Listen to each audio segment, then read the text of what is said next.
another episode of the Cooperative Political Podcast. I'm your host. Joining me, as always, is Nate. Hey. And after that somewhat lighthearted and probably cringy intro, today we're going to be talking about a more serious topic in the form of stereotyping and boxing up groups of people into one group. I think that we struggle with this in America, and not just in America alone, but as humans and society. And I think that that's something that we should really be just kind of fighting against because, it's not a good thing to do. And I'll obviously I'm going to kind of shift it over to Nate here in a second, but I think that that's going to be the error of this episode, and it's kind of going to be what we're going to be talking about.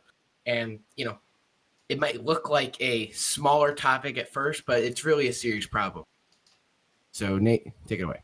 So our first thing on this list is kind of more recent-ish news, especially with Donald Trump and his boxing of African countries and Haiti, and it's not really that good. So the first topic is Africa, because this is one of the most stereotyped areas.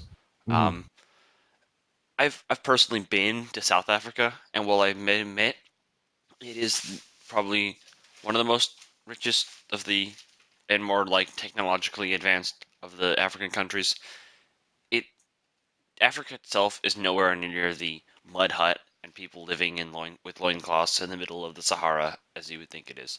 It's a lot more modern. I mean, with modernization that kind of came around after colonialism and the 60s to 70s, you have a lot more of it's modern. I've been to South Africa I think 12 times now, and every time I've gone to cities with people.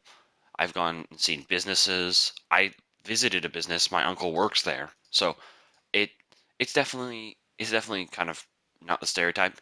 Now, I will admit, completely honestly, is that the other part of Africa that is stereotyped is partly true, and I don't like reinforcing stereotypes, but in this case, the stereotype about people in Africa being poor, even in the most the biggest cities like Johannesburg and Pretoria, it's quite there's quite a diversity. It's a disparity. You have Mm-hmm. the general city and the suburbia around, which is, by the way, guarded by huge fences on top of huge walls and multiple gates. But you have even but you have outside is a predominantly black, predominantly um, predominantly really poor uh, group, and they're the vast majority. It's a weird disparity. It's not something you see in America, but the the wealth gap is a lot bigger, but it's nowhere near it's bad. And I've been there and I've seen just miles of shacks, and it's disheartening to see. There's it's it's simply just a governmental problem there mainly. It's terrible leadership and it's terrible organization, and so the unemployment rate is high, but it's nowhere near the amount of people, near amount of the stuff that people think. It's just a simple, vast continent made out of nothing but dirt poor people. I've seen very many rich people, and to live in the suburban areas, you have to be quite rich because it's kind of expensive to live there. If Jackson would like to pick up where I left off, move on. So I don't want to go into this. I feel like now as we move into the 21st century, I feel like a lot of this and a lot of people will think that this is kind of almost like we're trying to advertise destruction of stereotypes and almost like a political censorship. And I want to stress that that's not where I'm really coming from here. What I'm coming from is I believe that there are times when people will stereotype a person just by the fact that they've walked in the door. I am to blame as well, of course.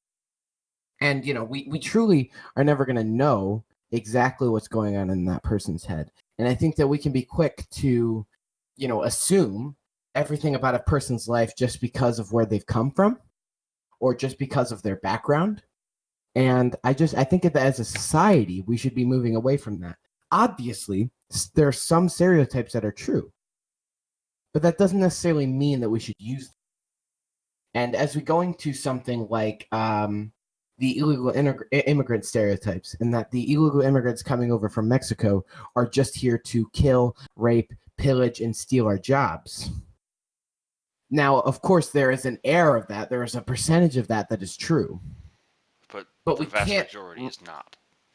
Well, not even that, but just the fact that we're not taking the time to really study. We're not really taking the time to figure out and get to know these people before we go straight to build the wall, or before we go straight to let them all in on both sides together. We're not taking into account, each person.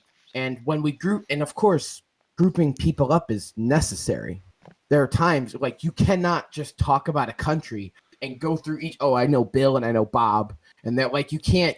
You have to group up people to do certain things. But truly, in essence, I think as a society and as humans, we should be trying to move away from these stereotypes. We've been trying to move away from grouping up these people, because when that gets in our head, and we think that we can judge a person by where they come from, I think that is ultimately their downfall. You can censor everyone's quote unquote hate speech, but at the end of the day, if there's nothing changing in our minds, then we're never truly going to change as people. There's two good examples of this, and well, really one, but if you a good thing to do is just go for better understanding is to go like watch interviews of people, of like news groups talking to like people who've immigrated here, and like the backstories. It helps humanize these people, because you think of, oh, a huge caravan of illegal people are going to come over to the border, they're going to steal my jobs, they're going to rape my children, and they're going to steal and kidnap. But then like you look over and these people are running, they're scared, and they're like they need somewhere to go, and this is the place to go there. But another big stereotype is mainly just it's immigrants, really. I mean, if you think about the most recent years, we've had a unprecedented wave of terrorism unseen on this earth for a long time. But and then it started to tarnish reputations. You start having these terrible ideas of, oh, my neighbor's a Muslim, they might try to kill me. What? Why? They might try to blow up. I mean, what? it's it's frivolous, and the point of that is it's not true, but it's so deeply ingrained that we just have this hard time shaking it. And now we just it's I've had a teacher, and it was definitely life changing, and he described the way we look at countries and people is the American lens. It's essentially looking down from high atop a mountain and gazing at all the people below you and thinking, oh, well, that sucks. And you see that they're all low below you, but you don't see any details. You just see from far away. And that's really the problem that you see now, because you see everyone looking through an American lens. They all complain. They all say, oh, oh my, that's a terrible business. And then they just go and leave. That the Rwandan genocide, which happened a good 30, a good 40 years ago, was literally, I mean, it was described as people looked on the nightly news, America saw people getting massacred in Rwanda, and then they said, oh, that's very sad. And then they turned change the channel and then watch TV. Yeah, I think you make a good point there. And now I'm not trying to advertise any certain kind of regime with this. I'm not trying to advertise, leftism or being a Democrat or anything, because I'm not. But I think that we've lost a touch of empathy in the world, and I don't think that any of us, myself included, really will ever make an effort when reading the news, when having to go to the voting stations or whatever, will really empathize with the people that we're sorry for, right?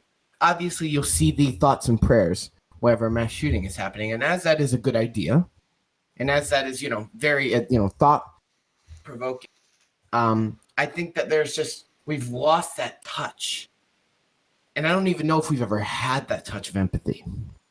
And where we come in and we see that there has been a shooting on the news and we go, wow, that really sucks. Right? We don't take a moment to put ourselves in that person's shoes. And we the second we change the channel, we're on to the next thing. And we don't take a moment to realize that everyone matters in this world. Whether or not they are an Islamist terrorist, whether or not they're Christian, whether or not they're a Muslim, whether or not they are a Jew. And we don't take a moment to think, we don't take a moment to process what's going on in the world before we are quick to post on Twitter, before we are quick to make a Reddit post, before we are quick to, give out our opinion just like that. We don't take a moment to just think about it. And that's why I think we're quick to stereotype, we're quick to group up people, because it's easy for us to do that. It's real easy. It's easier for me to take that group of people in school, the nerds, and just call them that, and to not talk to them because of it, because I saw them, playing Fortnite after school, right?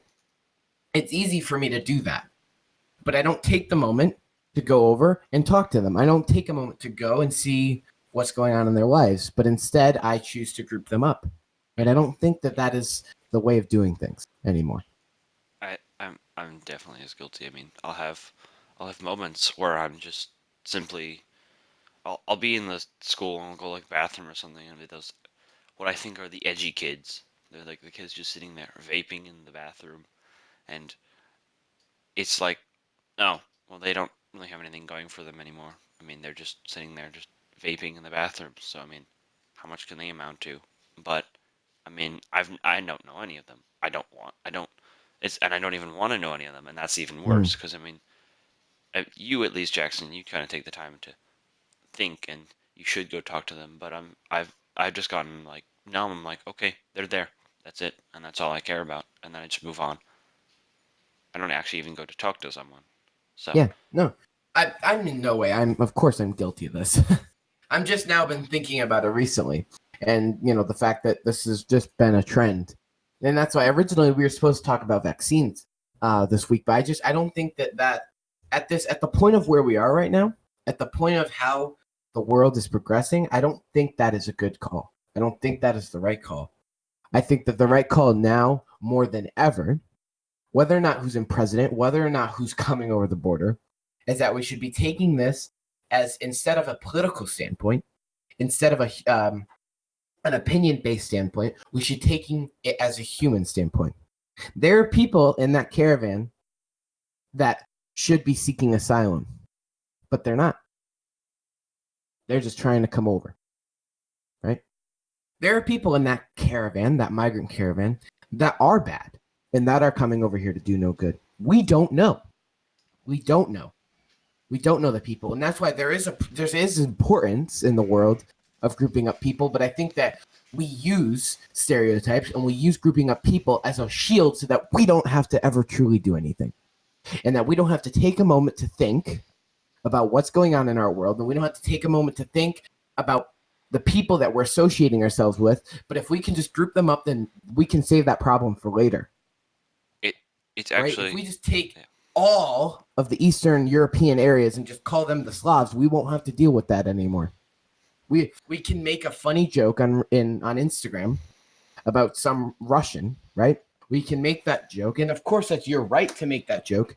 I'm not going to stop you from making that joke. I think we should realize that that's not necessarily the way of doing things. And that doesn't mean this is the death of humor. Of course not. I'm just saying I don't think we take a moment to realize what we're saying.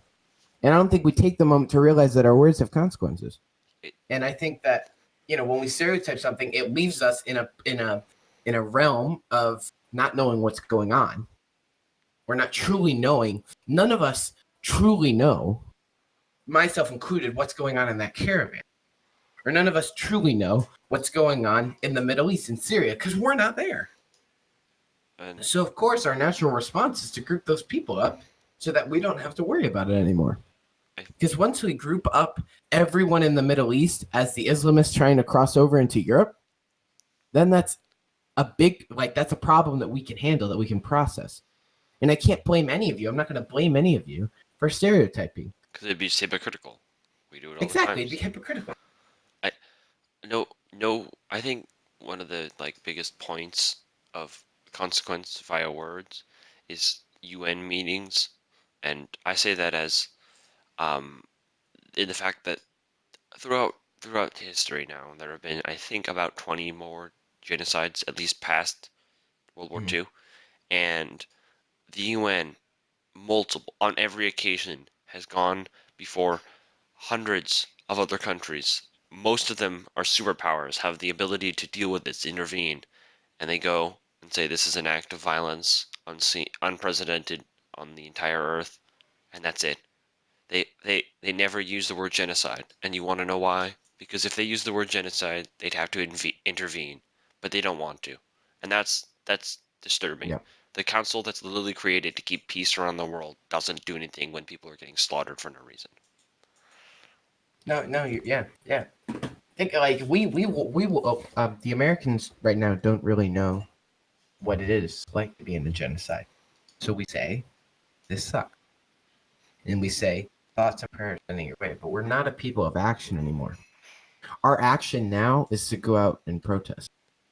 And to go out and it's not the same as it used to be. And it most likely will never be the same.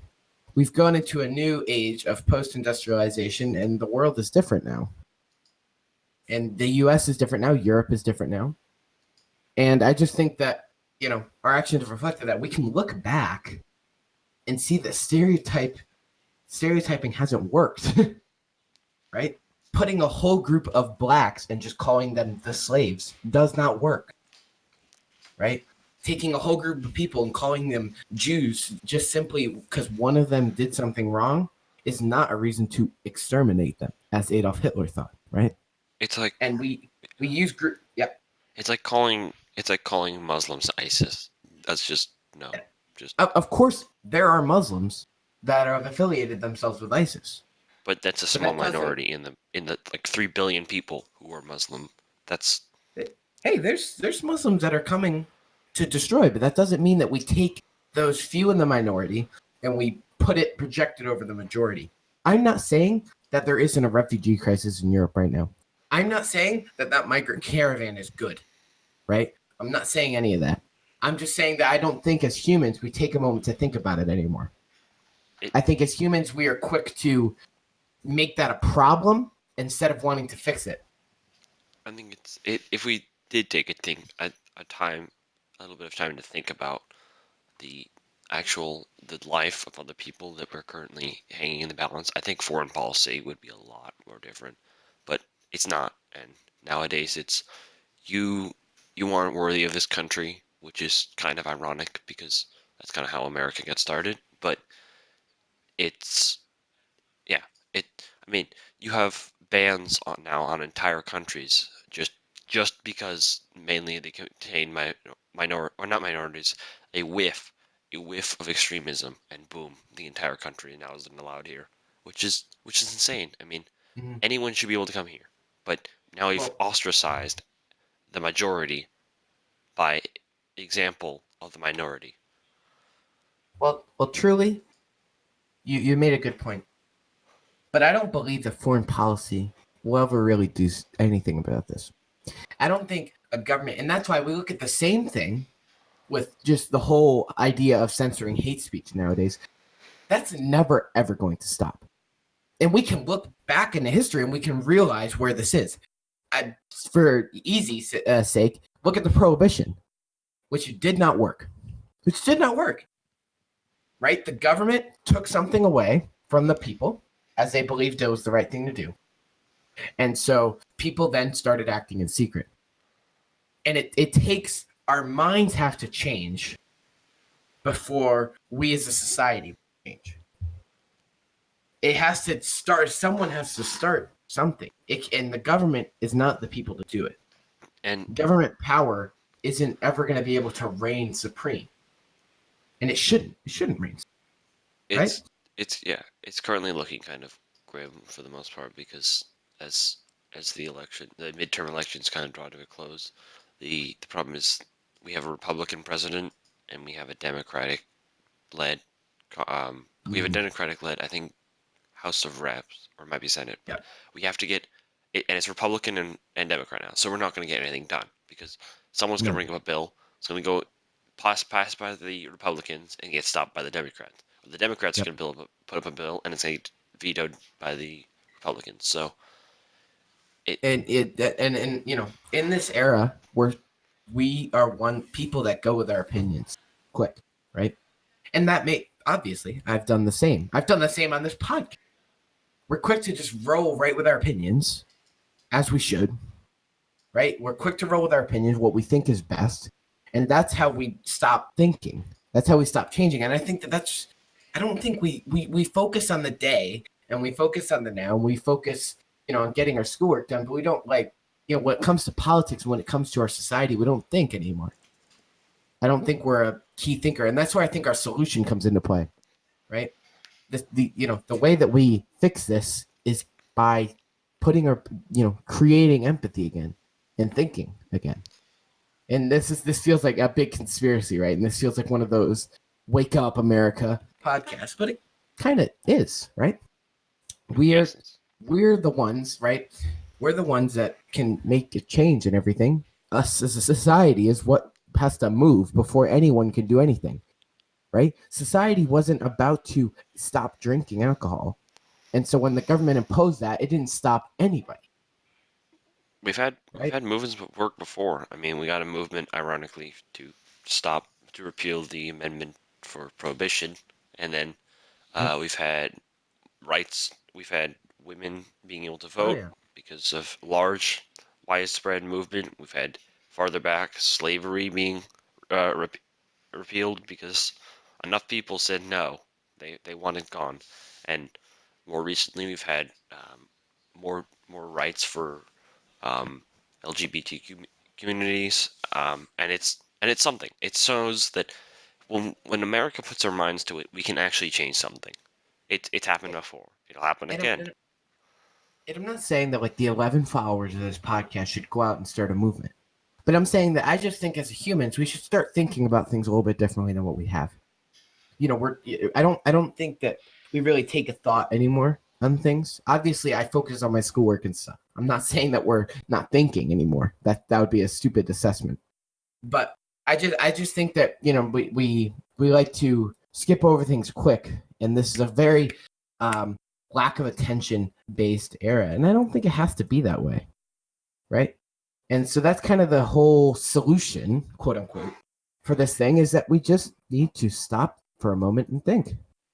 We need to stop for a moment and really empathize with people, or else we're not going to get anything done as a society. Obviously, it just like Nate was describing, the Democrats and Republicans are now at each other's throats with the way these midterms elections just happened. And it's going to be a crummy rest of President Trump's, presidency because of that. And, doesn't a good president isn't measured by the fact that he didn't do anything for 2 years of his term, right? So I think that I think that our solution here is that we just need to focus more, and we need to look into the crevices where we don't want to look. And I Get out of think your comfort that's zone. That's like I think our final word to you. Get out of your comfort zone, explore. Because the more you explore, the better you all will be. Because if you don't explore, you'll just sit there and you won't. It's good. Spread your ideas, share them, have discussions, open debates. It's just go out there, explore, find what there is in life, see the other side, and then come back and think, wow, I it changes you. It certainly does. we'll see you in 2 weeks. Thank you for listening. Have a good Goodbye. one.